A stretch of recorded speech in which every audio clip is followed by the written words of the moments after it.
Hi guys, welcome back to our channel Tech2. In today's video, I'm going to show you how to run TikTok ads.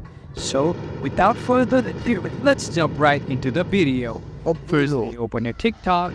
After that, what you want to do is click on profile button, which is on the bottom right corner of your screen.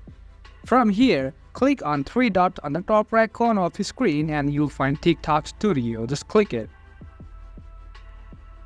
Now, click again on the setting, which is on the top right corner of your screen, and you'll find ad setting. Just click on this checkbox and turn it on. And that's how you can run ad on TikTok. That's it for today, guys. If you find this video helpful, then don't forget to give thumbs up, comments and feedbacks will be appreciated. Subscribe to our channel and don't forget to hit the bell icon so that I can come up with new videos like this.